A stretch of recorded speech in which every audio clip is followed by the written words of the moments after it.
Right, thank you. Thank you very much for the invitation. So I'm going to talk a little bit. I mean, I've got about 15, 20 minutes of slides, and then we can talk what I say usually provokes some discussion. So I will describe what we've been doing, what's going to happen, and then how we're intending to approach this task. I think,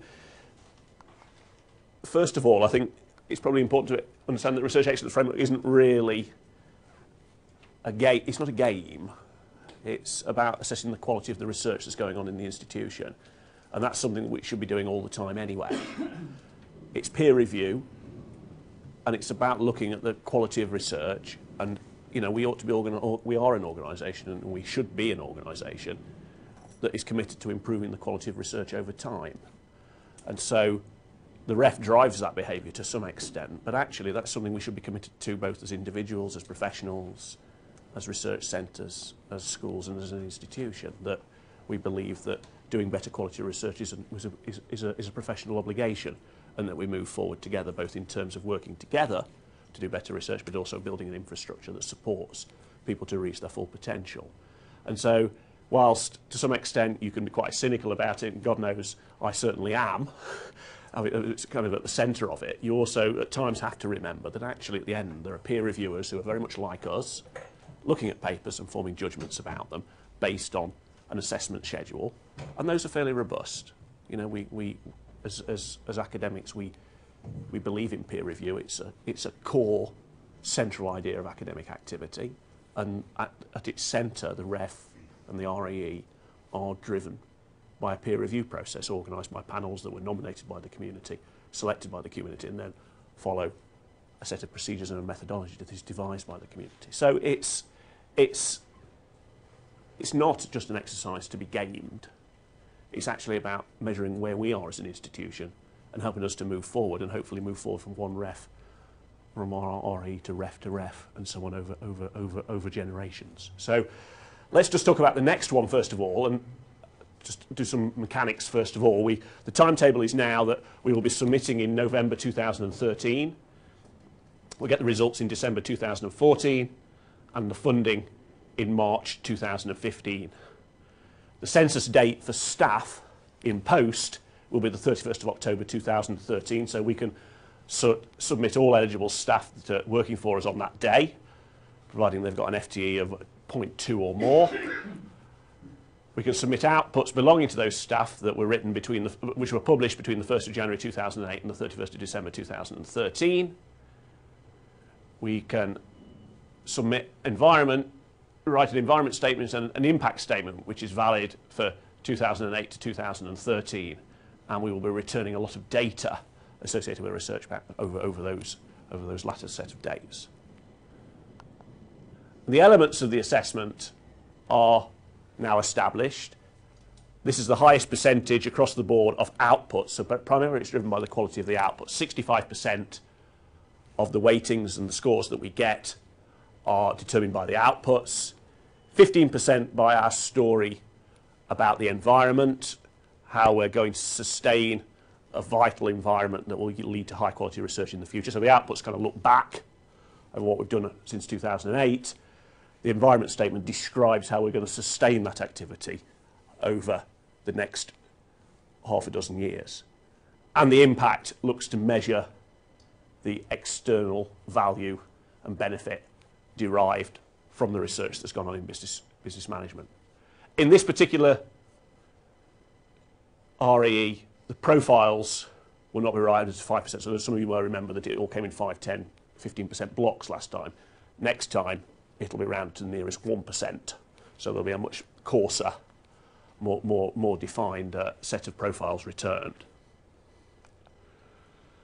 Now, the output assessment is based on 3 attributes, and this has been the same since the first one in 1992. It's on originality, significance, and rigour. And these are the 3 attributes that are used by the assessors to determine the quality of the work.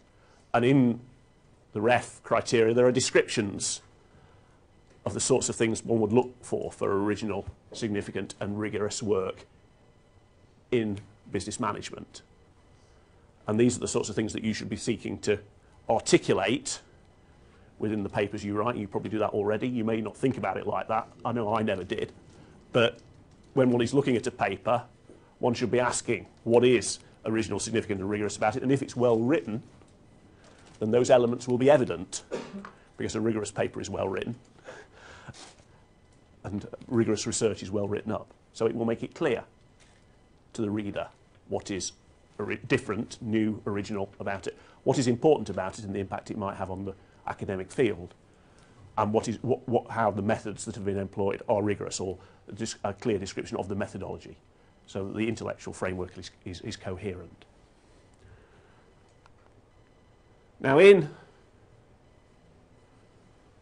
2008 we did very well. We put in, I think, 59% more staff than we put in 2001, and of those about 112, 113 of them were early career researchers, so 534 staff. So quite a high percentage of early career researchers, a big growth in the number of staff. We got a very good profile, 10%, 33, 39, 15, 3. That gave us, actually, when the grades came out, we were featured on the losers page in the Times Higher because our grade point average was quite low. We had followed a strategy which we will continue to do, of trying to encourage everybody to do research and encourage everybody to do slightly better research over time. And we put everybody in that's doing research, and then we accept the grade. That's the judgment of the peer review. So we didn't exclude anybody last time, and I'm hoping we're not going to do that this time either. We put everybody in. We got a low grade point average because we put everybody in. So the Times Higher features losers page in December, and so I tried to explain to everybody, actually, we've done quite well, don't worry, it'll be fine. There was a photograph of the central concourse on the page, and then in March, when the money was published, we were on the winners page. I've got them up in my office, same photograph, we were on the same part of the page, actually, because they swapped the winners and the losers over in the second version. We got the largest increase, 9th largest increase of money in the sector, an extra 4.5 million, because we put everybody in and accepted that we were going to get a set of results which, we hadn't excluded anybody. We nevertheless got a lot more money because we're doing a much higher volume of high quality research out of that community of people. And so we are intending to do it pretty much the same again. We're going to build a community of people, and we are doing, this is inclusive, that we say everybody does research at Brunel, we expect everybody to do research, and we expect everybody to do it better. And that includes the professors, the very best researchers, it includes the most junior staff, and it includes those who find research a little bit more demanding or perhaps aren't as interested in it. But everybody has to do it, and everybody moves forward together. We will take the grade that comes, and then hopefully we'll get a nice big increase in money at the end of the time as well, because we're going to do more high quality research. So when the results came out, the Vice-Chancellor took me up to the pub, and we spent the afternoon in the load of hay. Extra 4.6 million a year we got out of that exercise to spend as we want over the next 7 years, every year, and we've been investing that in the research base ever since. The idea next time is to try to make it grow again, as high as possible, in order to get more money to invest in the research base, hire more staff, and support research as we move forward. What happens over time is that the weighting between the 4-star, the 3-star, and the 2-star changes. So usually what they start off is a flatter rating, not very flat, in the first year that the results come out, and then the year after they move the numbers to the left, and so they give more weighting to the 4-star and the 3-star over time. So it started off at 73100, it moved to 93100, it's moving to 930.29400 in 2011-12, and in 12-13 it's moving to 93000. So slowly over time they move the money up to the 4-star areas. That's not a problem for us. We've got 10% of our work in 4-star and 33% in 3-star. So we've got nearly 50% of our work in the funded area. That's fine. That doesn't present any particular problem for us. We just need to get more of that next time in order to do better. So it's quite straightforward. In business management, you did pretty well. Actually, very similar to the university as a whole, actually. You put in 51.1 staff. You had 10% at 4-star, 35% at 3-star, 35 at 2, and 20 at 1. Which is almost exactly the same as the university's average profile, actually. If you look at what we've been trying to say, okay, you've been looking at the ABS listings, you've been looking at what's going on. We've been saying to people, write papers and support one another to write better papers that are more evident, that people are going to peer review more strongly, that bring out the originality, the significance, and the rigour.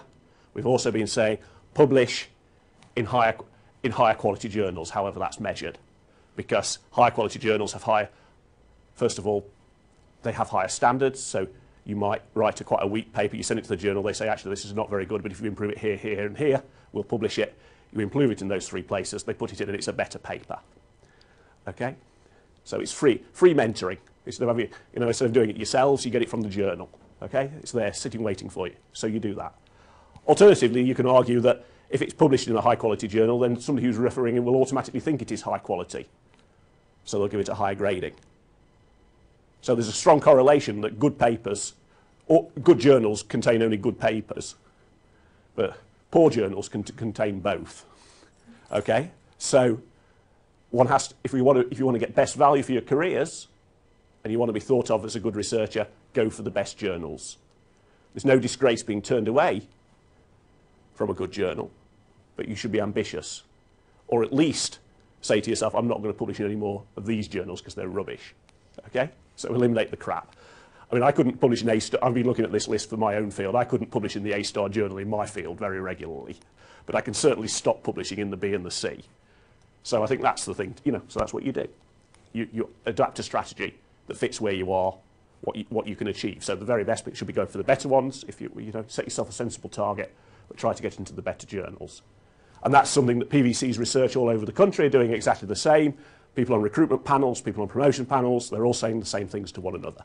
It's around the quality of the outputs, and it's around the quality of the publication outlet that you're using. So less book chapters, if you can avoid it, better journals, more things with stronger peer review. So if you look at how you're doing so far, there's an ERA listing, which was produced by the Australian version, and 25,000 journals were rated according to the strength of their peer review. You've got 100 at the moment. You've got 140 papers, best 4 per member of staff, since 2008 in that listing. 13% of them are A-star, 30A, 29B. That's pretty good. Doesn't look too bad at all. ABS, 93 papers in the ABS listing at the moment. 11% of them are in 4-star, 54% in 3-star. That's not too bad either. Looking pretty good. Hopefully improve that over time. But both of those are entirely compatible with a thesis. I would say we are ahead of where we were this time last time. It can only get better, generally. So we are ahead of where we were before, at this time in the previous cycle. And I thought that was quite encouraging. So the message we've been given is less outputs of higher quality in higher quality journals, and with stronger significance, originality, and rigour. And these aren't things that are just good for the university. This isn't about, this is what I should be doing if I want my career to develop, and this is what you should be doing if you want to develop your career, because these are the things that people are looking for. And this agenda has become more articulated, more clear over the last couple of years. This move to the profiling, which didn't exist in 2001, has made this agenda much more sharp, and people are thinking about it in a very different sort of way now. So whilst it was important in 2001, now we've seen how 2008 worked, this sort of agenda now is very live. And so, I'm encouraging the engineers to stop writing papers, because they're writing far, far too many, and write a smaller number of higher quality papers. You guys, some of you are in that situation, others just need to concentrate on getting into better journals. But it's about thinking about what you're doing and realising that actually the length of your CV is not going to be the thing that impresses people particularly. It's going to be the quality and the number of the best quality papers that you've written, okay, and the best contributions that you can articulate. Can you go back to the previous? Yes. Yeah. Understand if I understand correctly. If we go to the more strict, let's say, classification, the ABS, and I see 93 papers. Yes. And I see 11% 4-star. In percentages is nice. In absolute terms, it means 9.3. So there are 9 papers. Yes, indeed.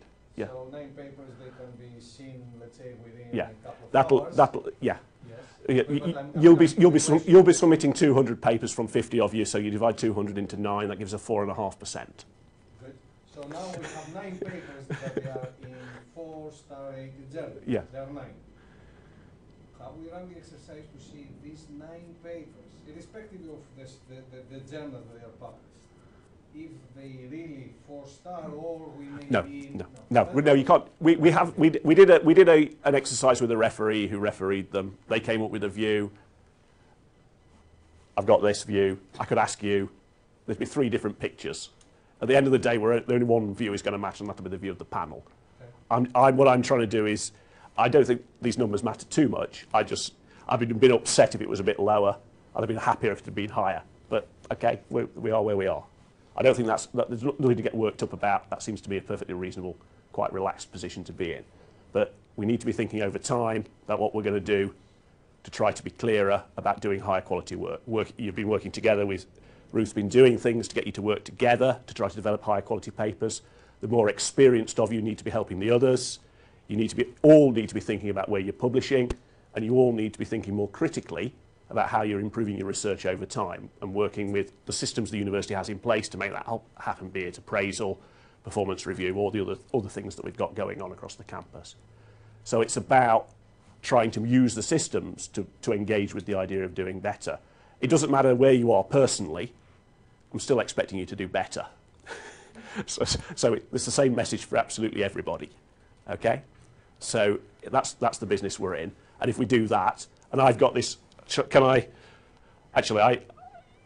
what I have been saying is small improvements in research quality produce large increases in funding. And this is for the institution and it's for the business school. If you have more QR money, you'll have more money to invest in the research base, which will improve your staff-student ratio. So if every person submits 1 paper that receives 1 grade higher than last time, we actually get a 30% increase in income. Okay, so that's quite a remarkable thing because the gradient on the gradings is very steep. So if you do the maths, every time they change the ratio, I have to do this calculation again. But when they move the ratio, it doesn't change it very much. So what we're saying is we're not expecting everybody to write 4-star papers all the time. What we're saying is, the message is we want everybody to do 1 paper a little bit better. So it's incremental improvement. So I'm not asking the earth of anybody. What I'm saying is we're expecting everybody to engage in the business of doing something a little bit better. And if we do that, the improvements are colossal. What it will do, see, if you, broadly speaking, you move a quarter of those 33% in the 3-star up into the 4-star, basically on average, if you think about it like that. So that shifts that 10%, 33 divided by 4, 9, nearly doubles. Not far, well, it increases by about 70% the volume we've got in the 4-star area. That's quite a big increase. That assumes that no one else is not doing the same. Yeah, there's always a voice of doom in the bag, and it's always. Are you realistic? No, I do. Well, that's why you need to get on with it then, because there is no other game. Okay, this is the only game. The only thing you can do is improve the quality. And indeed, if you believe that hiring extra staff can do it, that never works. It's not sustainable. You have to build a community of people that are going to work together to make the research better. That's the only way, and that's what we're trying to do. Okay, and I think that was it. That was what I wanted to say. I didn't want to talk too much about I wanted to try and be motivational rather than give you the nitty-gritty details of how the REF works, which is fascinating, but not something that... Use things like no. scores. No. What happens in the process itself is the panels that have been appointed will allegedly read every paper. Okay, and they've written in the guidance that they will read every paper and they will not use rankings. For real? Yeah, that's what it says. Okay. What I'm saying, there's a lot of different stories. You see, you have to. So what it says is that they will read every paper and assess each one. But what we know is that ABS is probably the most established ranking system in any discipline within the UK, and that everybody on that panel knows all about the ABS listing. And many of them have got a lot of prejudices to bring to bear around this. So some of them will try and read everyone and form an independent view. Others will start with the ABS ranking and work out how to do it. And others will do something in between. So we know there'll be quite a strong correlation between the ABS ranking and the final score. As there was in 2001. But it won't be a one-to-one correlation. But what we know also is, generally speaking, if it's in a top-ranked ABS journal, it's going to be a good paper. So people are going to get, So we also know that inherently they are good papers in those journals. So that's why we're encouraging people to go for that. So it's a complicated story, but broadly speaking, you can use the ABS ranking as a proxy for seeing how you're doing. I'm not against the ABS No. ranking. I think my sense was that can the university submit other metrics than the ABS ranking? We're not submitting any metrics. We're just submitting the papers. Right, okay. We just give them the papers and they referee them, but they will. But if you look at the list of people on the panel for business management, they're people you all know, and they all know about the ABS. And they're all on editorial boards of certain journals. They are indeed, that's right. So they will bring all those prejudices to bear, just as you would if you were on the panel, and they will say, yeah, we're just going to read every paper, but then they will start off, I'm sure, I mean, some of them will start off reading every paper, and after they've read the first 50, they will get a bit tired, and if they were like me, they'd start looking at the ABS ranking. But you know, there are a lot of different approaches, and so we have to concentrate on going for the good journals because we also know that good work is published in those journals, and that helps us to assure ourselves that we're doing good work. And I think that's quite important. And I think the idea of if you get the free feedback from a good peer review and improve the paper in the light of that, and then get it published in a good journal, the paper is better. So they can read it and they'll find it's better, or they can just look at the journal and discover it's good. Okay, so it's a win-win. So so that's what we have to do. We don't have to worry about what the referees might or may not do in the ref. What we have to do is concentrate on getting into the better journals.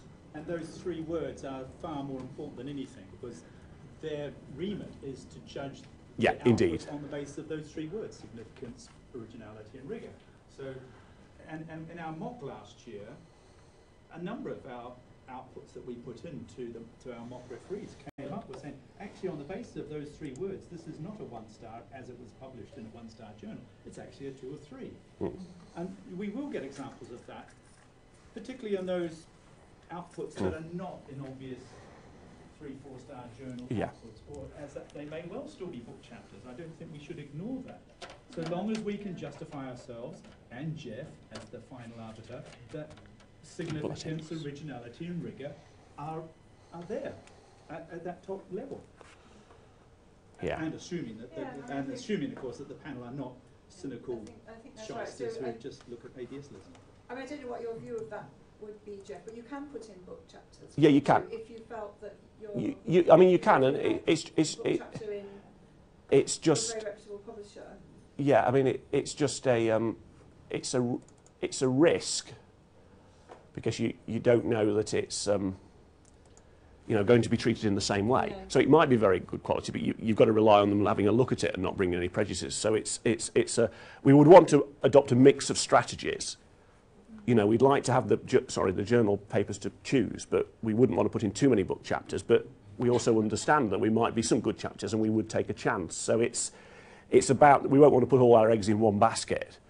You know, and there are stories around. You know, I talked to somebody who was on computer science RAE panel last time, and they carefully read the first 70% of papers, and then they still, with a month to go, had another 30% to read. So they started reading abstracts. Yeah, well, there isn't an ABS list in computer science. So they started, and so they read the abstracts and they looked for originality, significance, and rigour in the abstract. So if you hadn't written your abstract well, you were done. Can you explain the role of these school panels, or what will Yes, I become can. unit of assessment Can panels, which I think are Can you remember which main panel you're on? You're in, Keith. Are you in? 36? Are you in C? Are you in D? No, it's, yeah. There. This is what panel C say about originality, significance, and rigour. Originality will be understood in terms of the innovative character of the research output. Research outputs that demonstrate originality will provide new empirical material, engage with new complex problems, develop innovative research methods, methodology and analytical techniques, and or advance theory or analysis of doctrine, policy or practice. Beautiful. Any of that is good. Right. Oh, I didn't write it, don't blame me. Significance will be understood in terms of development of intellectual agenda of the field, maybe theoretical, methodological or substantive. Due weight will be given to the potential as well as actual significance, especially where the output is very recent. I like quite like this. The reason was something in terms of intellectual precision, robustness and appropriateness of concepts, analyses, theories and methodologies deployed within a research output. Account will be taken of such qualities as the integrity, coherence and consistency of arguments and analysis, as well as due consideration of ethical issues. That's better. Promotional criteria as well. Yeah, well, indeed. Well, yeah, no, indeed. Well, I mean, you know, that's what the university. Yeah, exactly. I mean, and this is why you develop a good career. You know, this is what it's about. This is academic activity. You know. Sorry, Keith. Somebody asked a question. I'll just say, can you move at some stage explain the role of these panels, these subject panels that we have to Yeah. I think that'll inform staff as to. Yeah, that will. They're going to check that the outputs that we might be submitting are of a standard. We will only want to submit 1-star outputs or above, certainly at the first strategy level. So the panels will be formed to look at the outputs and determine which outputs. Sorry, staff don't even know that these. Sorry. Oh, sorry. Well, sorry. All right. So let me go back a step then. As part of our preparations for the REF, we have to prepare a code of practice for HEFGE and for us, which will need to be publicised within the institution, which will describe the processes we will use to select or exclude staff from the exercise. And these will need to meet with standard tests for equality and diversity and for transparency and equity. And the way in which there is a paper in preparation which is nearly finished, which will describe how that's going to work. And one of the processes obviously will be to leave the academic judgments about the outputs to the academics or representatives of the academic discipline.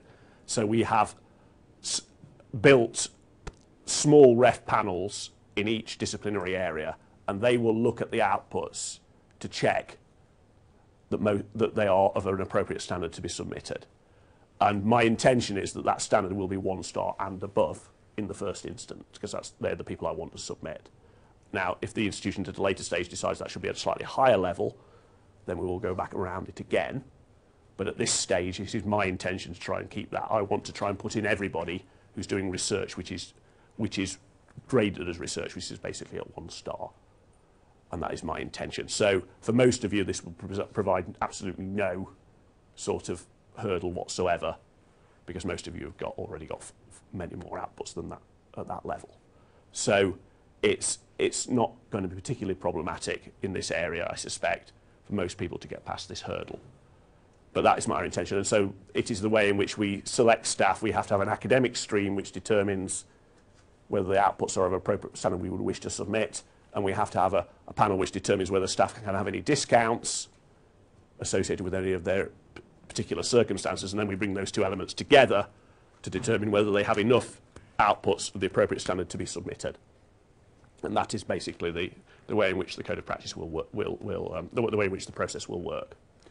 And so we've already formed the panels for each area, and they're going to be sent to do a little bit of training on equality and diversity issues before we start the process. But it isn't anything to get too concerned about. But my understanding is that panel also then, in looking at individuals for contributions, may well say that the 5th one, which is a book chapter, is actually better than the 4th one, which is a 2-star journal, and therefore the panels will just determine eligibility. When we get to the stage of gaming the strategy, then that'll be a process that takes place involving Ruth and other people within the school. It's not the panels will just determine eligibility. So it's not their role to do strategy. They're just going to determine whether people are going in or not. Then we'll work out what the strategy is later. There's plenty of time for all that. But you're right, Keith. There's always a trade-off between what you think is a weak paper in Nature or a much stronger one in the Rodgers Journal of Theoretical Physics, which I'm just about thinking about starting. Can I say something about early career researchers? Yes. In terms of what their situation is like? The early career researchers, the cut-off date is, I don't think it's in this presentation, is the 1st of September 2009. So if you were appointed after, if you started an independent research career after that point, then you're entitled to 1 discount. And there is also discounts associated with periods out of the academy, for either because you worked in industry or because you're unwell or whatever it happens to be. So there's a whole series of, and there's the code of practice describes all this, and this has not been published yet because we haven't had it approved by Senate, but it will describe the way in which the university will deal with all the different situations that arise for the whole staff community. So it will describe how early career researchers and people who've been out will have a formulaic approach based on the HEFQ rules. And then there are other people, obviously, with what's called complex circumstances, people who've been unwell or have had serious illnesses, and they will have to be dealt with by an individual panel. Are there any other questions? Yes, Neil. Can I just ask Geoff around the really strategy of going for all-inclusiveness, Yeah. 1 star and above, versus Yeah. a more Well- selective strategy, well- which gives us better payback? The money is the same whichever one you go for. If you put more staff in, you have to deal with the slightly poor PR of a low grade point average when the results first come out. Okay, so that's the strategy against the REF. But the institutional strategy is about improving our research as we move forward. And so, personally, I have quite a strong objection to the idea that we say to people, actually, to 20% of people, actually, we're not putting you in because your research is no good. And then we go through the REF, and then we turn around to them and say, right, REF 2021's coming, start writing 4 articles. I think it's a much better way to say, we expect everybody at Brunel to do research, and we expect everybody at Brunel to be engaged in the business of getting their research to be better.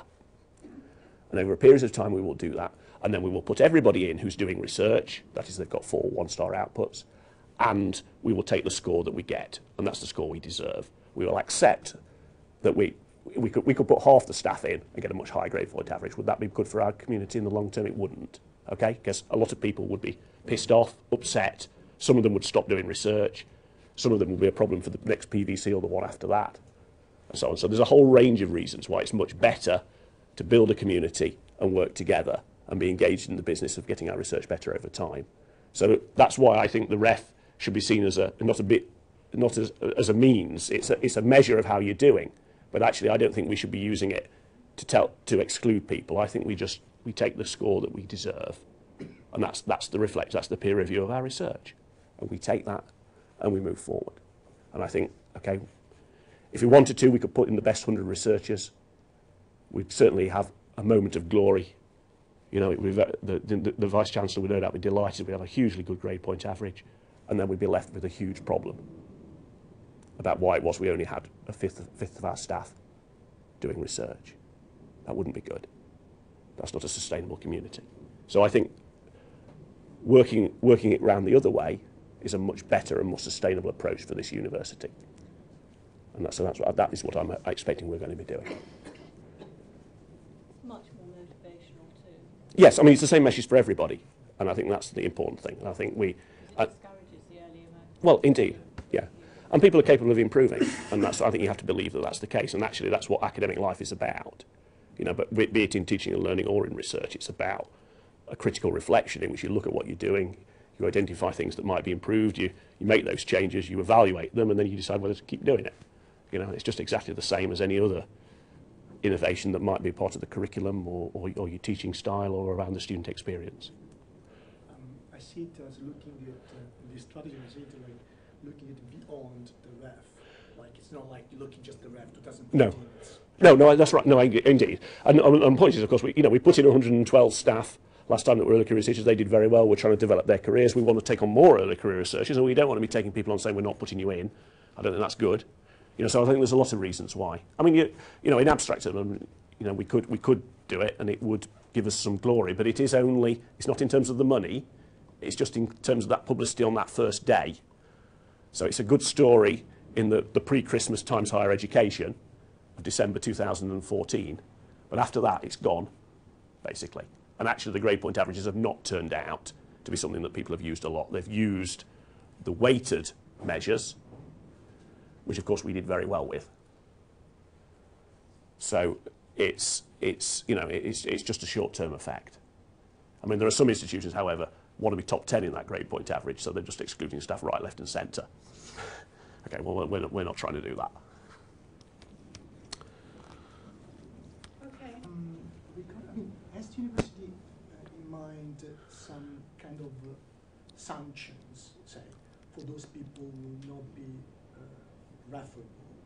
In other words, still looking, I don't know, what is your opinion on this, but is this REF going to change the idea of being research active or the outcome? Well, yeah,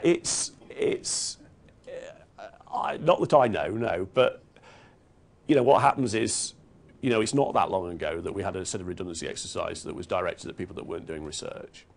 Okay, so if you don't go in, then, and in 2 years' time somebody decides they'll have a redundancy exercise, the people who don't go in are probably quite likely to be one of those groups that would be targeted for that exercise. Okay, now I don't know whether that would happen or not, but that isn't our intention. So there's no, at the moment, there's no causality.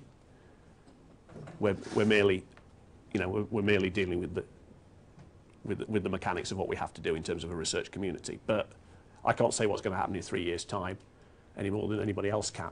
So you have to think that's a realistic, any more than if your teaching and learning was so crap that you know, you had huge numbers of complaints from every, you know, or you were so bad that they couldn't give you a module to teach because you couldn't do it. You know, you're obviously in a situation where, you know, you're not doing your bit, and so it's the same in that way as well. So it's a possibility, but it isn't. It doesn't say in the code of practice we're going to sack everybody who doesn't go in. I mean, it doesn't work like that. Yeah, I mean, so this is the time scale. So you see we're going to get the final panel criteria around here, January, and then at the end of the year 2012 we have to give them some idea of the sorts of submissions we'll be making. So at that point we say we'll be putting about 55 people in business management, and we give some idea of the sorts of areas that you're doing research in, so that they've got enough assessors on the panel to deal with that. So they look at the sum of the responses and make sure they've got enough assessors of the right disciplinary areas to deal with the types of submissions. But it doesn't commit us to anything. It's just an indicative thing. And then they open the REF submission system in January, recruit additional assessors, staff census, and then submit on the 29th of November, and then 2014, and the results in December, which I said. The submission is going to be made directly from Brad, so if you haven't got the message about checking that that's up to date. It's not on Brad, it doesn't exist. Very good, that's right. And you see we're using Brad for promotions this year, and when I have my way we'll be using it for absolutely everything. So please do have a look at your account and make sure it's up to date. Thank you very much for